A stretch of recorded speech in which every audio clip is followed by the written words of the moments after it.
Okay, so let's begin with the activation process. We want to send the user a activation token that we want them to uh, use so that they can actually verify the account.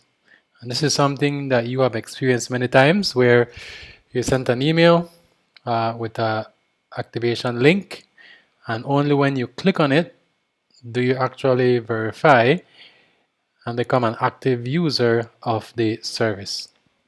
So we will do that. So step number one is we need to create a table, and this table will be used for uh, storing the activation tokens that we send to the user. So when they send back the token, then we want to compare to make sure that it's the right user using the right token. Okay, so that's step number one. Let's actually create a table to hold the user tokens. So we'll just use the migrate tool. So migrate, create. We'll use sequential, of course, and the extension will be SQL as usual. And of course, our directory will simply be the migrations directory. And the name of this file will be create underscore tokens underscore table. Okay. Okay, so let's see here. Okay, so flags provided but not defined. Okay, yeah. So I forgot my equal sign.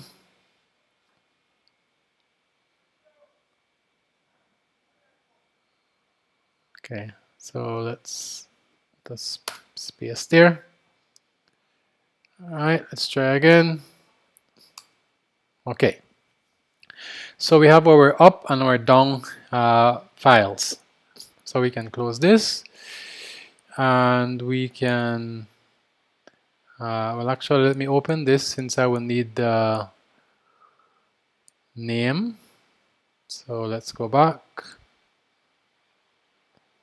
All right, so let me copy this. I want this name. Okay, great. So let's go to our migration files. Let's do the up. Okay, this one is down. This one is up. Okay, so this is up. So let me just use the file name. And so I will just simply remove this, and I will say file name is migration005. Okay, and let me just copy this, okay, for use later. Okay, so let me just write our SQL. So I'll create a table. Okay, so create table. Again, we've done this many times. Create table if not exists. And we're going to call this table tokens. Okay. And this table will have as the primary key a hash of type byte array. Okay. So this is our primary key since we only want one of those hash values. Okay, we should never have two hash values repeating in our table. Okay, next we're gonna have the user ID, which will be a foreign key. So we want to know, we want to point to the users table so that we know for which hash or for which user this hash belongs to. And so we're gonna use a big int, of course. Okay, and it cannot be null, of course, and it references, again, we're creating a foreign key. Okay, so references the user's table. Okay, and if we delete the user, then we want to delete the hash related to the user. So on delete cascade, right? Something you are familiar with. Okay, so not null references users, on delete cascade. C-A-S-C, I spelled cascade wrong. C-A-S-C-A-D-E. Right, that looks better. And what else? Oh, we need to set an expiration date on the token, right? So for example, I'm sure you've had the experience where they tell you you have to use this link within the next 24 hours, right? So we will set an expiry column. Okay, and of course this will be time. So we're gonna have timestamp. Okay, with time zone, and it cannot be null, and that takes care of that. Now, one more column we want is to specify the purpose of the hash of the token, right? There might be, you might have tokens that are used for verifying the email, but you can also have tokens that are used for activation. So we'll create a column called scope, which simply will tell us what type of token it is. All right, so that we can use one token table and we can have it store tokens related to different functionalities. Okay, so text and not no.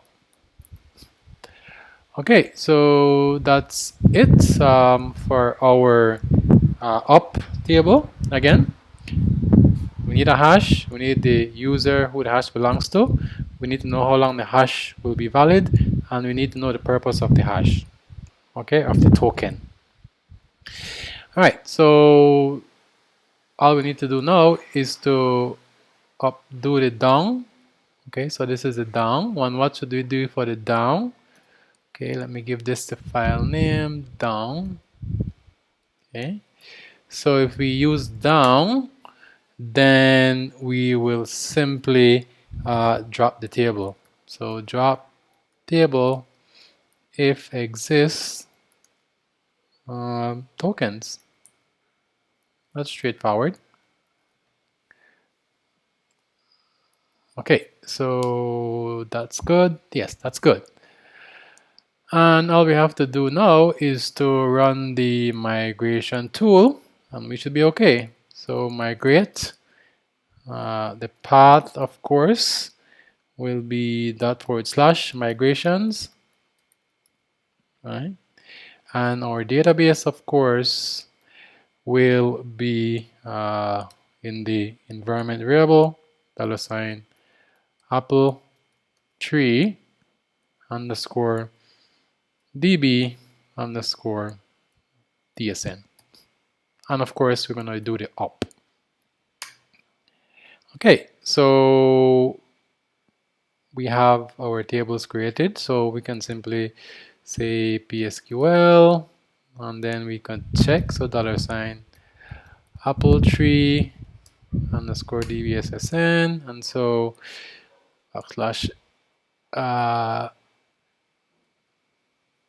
/d, okay, and we could check for tokens maybe. All right, so we have hash, user ID, expiry, scope, and of course there's an index on the hash column since it's a primary key.